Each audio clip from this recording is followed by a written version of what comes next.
Price lord. ಕರ್ತನ ನಾಮಕ್ಕೆ ಸ್ತೋತ್ರ ಉಂಟಾಗಲ್ಪಡಲಿ. ಪ್ರೀತಿಯುಳ್ಳ ದೇವ ಜನರೇ, ಯೇಸು ಕ್ರಿಸ್ತನ ಹೆಸರಿನಲ್ಲಿ ನಾನು ನಿಮ್ಮನ್ನು ವಂದಿಸುತ್ತೇನೆ.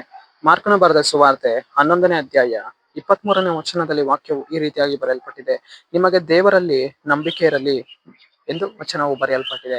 ಅಂದರೆ ಪ್ರೀತಿಯುಳ್ಳ ದೇವ ಜನರೇ, ಕರ್ತನಾತ್ಮನೇ ಮುಂಜಾನೆ ವೇಳೆಯಲ್ಲಿ ಆತನ ನಮ್ಮೊಟ್ಟಿಗೆ ಈ ರೀತಿಯಾಗಿ ಮಾತನಾಡುವವನಾಗಿದ್ದಾನೆ. ಏನೆಂದು ಮಾತನಾಡುವವನಾಗಿದ್ದಾನೆ? ನಂಬಿಕೆ ಕುರಿತು ಆತನ ನಮ್ಮೊಟ್ಟಿಗೆ ಮಾತನಾಡುವವನಾಗಿದ್ದಾನೆ. ಇವತ್ತು ನಮಗೆ ಯಾರಲ್ಲಿ ನಂಬಿಕೆ ಇರಬೇಕು?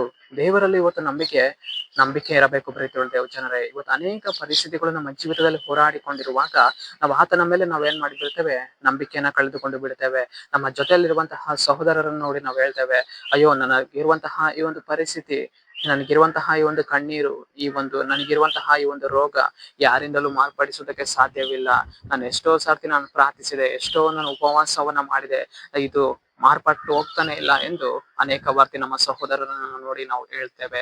ಆದರೆ ಪ್ರೀತಿಯುಳ್ಳ ದೇವ ಜನರೇ, ದೇವರ ಮೇಲೆ ನಾವೇನ್ ಮಾಡಬಾರದು? ನಂಬಿಕೆಯನ್ನ ಕಳೆದುಕೊಳ್ಳಬಾರದು. ಬೇಸರಗೊಳ್ಳದೆ ನಾವೇನ್ ಮಾಡಬೇಕು? ಯಾವಾಗಲೂ ನಮ್ಮ ಜೀವಿತದಲ್ಲಿ ಪ್ರಾರ್ಥನೆಯಲ್ಲಿ ನೆಲೆಗೊಂಡಿರಬೇಕು. ಆತನು ನಮ್ಮ ಜೀವಿತದಲ್ಲಿ ಇರುವಂತಹ ನಂಬಿಕೆಯನ್ನ ನೋಡಿ ಆತನು ನಮ್ಮ ಜೀವಿತದಲ್ಲಿ ಕಾರ್ಯವನ್ನ ಸಾಧಿಸುವವನಾಗಿದ್ದಾನೆ.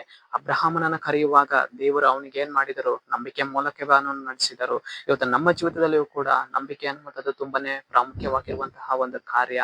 ಇವತ್ತು ನಮ್ಮ ಜೀವಿತದಲ್ಲಿ ಎರಿಕೋ ಪಟ್ಟಣದ ರೀತಿಯಾಗಿ, ಎರಿಕೋ ಕೋಟೆಯ ರೀತಿಯಾಗಿ ಅನೇಕ ಸಂಗತಿಗಳು ನಮ್ಮ ಮುಂದೆ ನಿಂತುಕೊಂಡಿರುವಾಗ ನಾವು ಆ ಎರಿಕೋ ಕೋಟೆಯನ್ನು ನೋಡಿ ಹೇಳ್ಬೇಕು, ನನ್ನ ದೇವರಿಗೆ ಎಲ್ಲವೂ ಸಾಧ್ಯ, ನನ್ನ ಕರ್ತನ ನಾನು ನಂಬ್ತೇನೆ.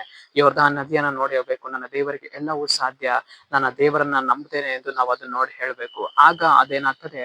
ವಿಭಾಗವಾಗುವಂತದ್ದಾಗಿದೆ.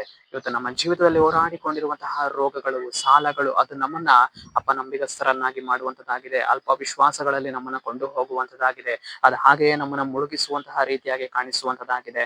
ಪ್ರೀತಿಯುಳ್ಳ ದೇವ ಜನರೇ, ಮುಳುಗುತ್ತಾ ಇರುವಂತಹ ಪೇತ್ರನನ್ನ ಕರ್ತನ ಏನ್ ಮಾಡಿದನು? ಕೈ ಹಿಡಿದು ಮೇಲಕ್ಕೆ ಎತ್ತಿದನು.